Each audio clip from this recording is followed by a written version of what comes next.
Hello students, अज date हैगी है जी 8 सितंबर, day हैगा जी ट्यूसडे मंगलवार। अज आप अकाउंटिंग का नैक्सट टॉपिक स्टार्ट कर लगे। सब तो पहला आंदा जी अकाउंटिंग साइकिल। ठीक है, अकाउंटिंग साइकिल दे विच की हुंदा भी अकाउंटिंग का जो सर्कल है वो किस तरीके नाल चलदा है। आप पहला डायग्राम नूं समझण की कोशिश करते हैं। ਇਹਦੇ ਵਿੱਚ ਕੀ ਹੋਏਗਾ, ਹੁਣ देखो पहला ट्रांजैक्शनस लैन देन हुंदा। ठीक है जी, लैन देन हुंदा है तो उतो तुसी जर्नल भी प्रिपेयर अगे जाके जो चैप्टर्स पढ़ने हैं जर्नल्स भी बनेगा तो ओरिजिनल एंट्रीज भी पैणगे, जिवें कैश बुक हो गया, सेल बुक हो गया, परचेज जो तुसी बनाओगे।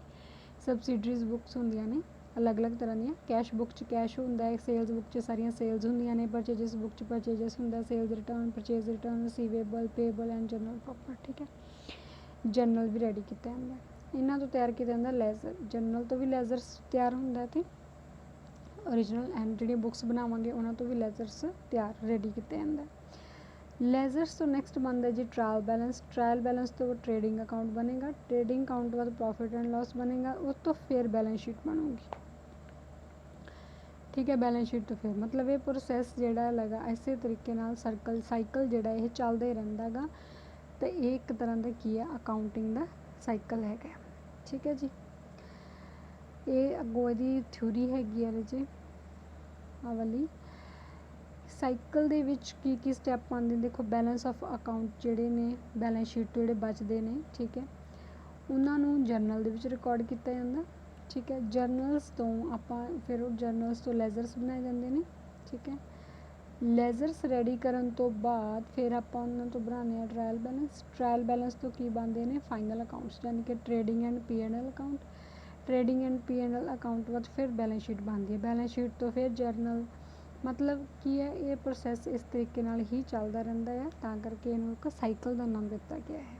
ठीक है, उस तो बाद रजे आंदा थोड़ा difference between book keeping and accounting. देखो दोनों के आप मीनिंग बहुत चंगे तरीके नाल पढ़ चुके हैं। ठीक है, डिफरेंस होप सो तुसी ट्राई करियो बनाने दी। ठीक है, जो समझ आ गई तो ठीक है, नहीं तो मैं करवा दाँगी।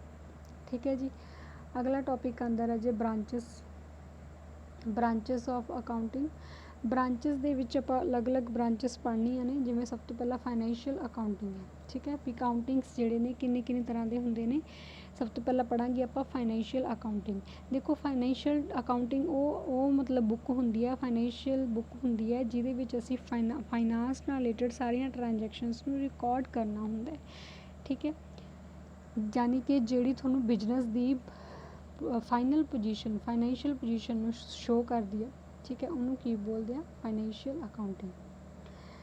जिहड़ी तुहाडे बिजनेस की फाइनैशियल पोजीशन शो करती है वो वाले अकाउंटिंग की बोलते हैं फाइनैशियल अकाउंटिंग। नैक्सट आंदा जी कॉस्ट अकाउंटिंग। कॉस्ट अकाउंटिंग देखो ये कॉस्ट नाल रिलेटेड होएगी। कॉस्ट जिहड़ी लागत आती है, खर्चा आंदा है, ਉਹਦੀ पहला क्लासीफिकेशन करती है, उन्होंने रिकॉर्ड करती है किमें यूज़ करना है। ठीक है, समरी रेडी करती है। ये सारी ਜਿਹੜੇ ਇਹ वाले काम है वो ਕਿਹੜੇ अकाउंटिंग च कीते जांदे आ, कॉस्ट अकाउंटिंग च। नैक्सट आंदा जी management accounting.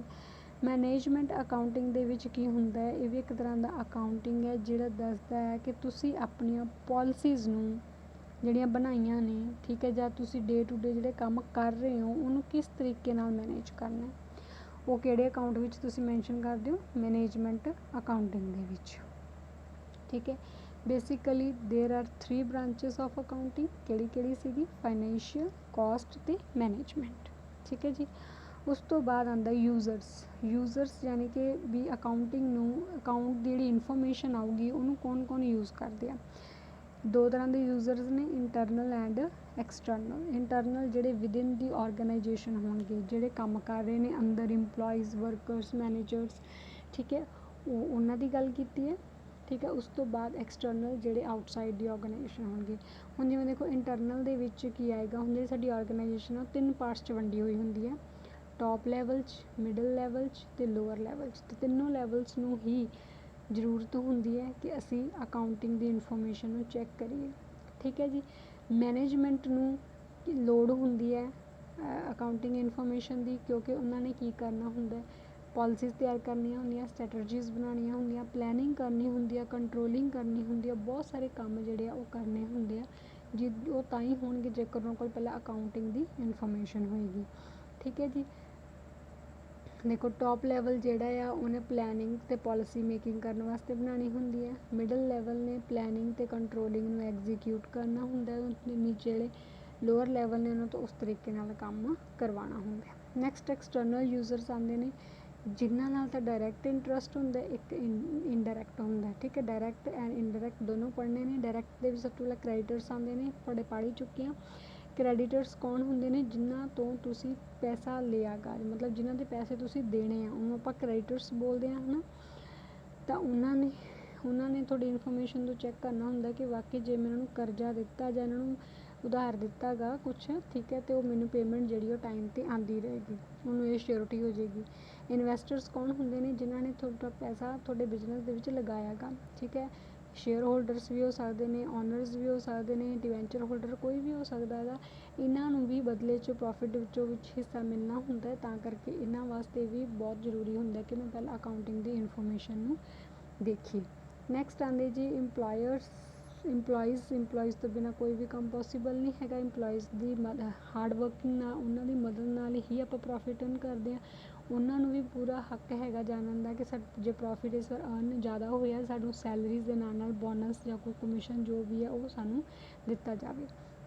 Next tax authorities ਪਹਿਲਾਂ ਵੀ ਗੱਲ ਕਰ ਚੁੱਕੇ ਹਾਂ। ਟੈਕਸ ਜਿਹੜਾ ਆਪਾਂ according to profit pay off ਕਰਦੇ ਹਾਂ, ਠੀਕ ਹੈ, ਅਤੇ ਉਹਦੇ ਵਾਸਤੇ ਵੀ ਅਕਾਊਂਟ ਦੀ ਇਨਫੋਰਮੇਸ਼ਨ ਹੋਣੀ ਚਾਹੀਦੀ ਹੈ। ਕੰਜ਼ਿਊਮਰਸ ਨੂੰ ਵੀ ਹੋਣੀ ਚਾਹੀਦੀ ਹੈ, ਉਹਨਾਂ ਨੂੰ ਦੇਖਣਾ ਹੁੰਦਾ ਕਿ ਫਰਮ ਕਿਸ ਪੋਜੀਸ਼ਨ 'ਤੇ ਖੜੀ ਹੈਗੀ ਹੈ। ਫੋਰਨ ਐਂਟਰਪ੍ਰਾਈਜ਼ਸ ਨੂੰ ਵੀ, ਐਂਟਰਪ੍ਰੇਨਿਓਰ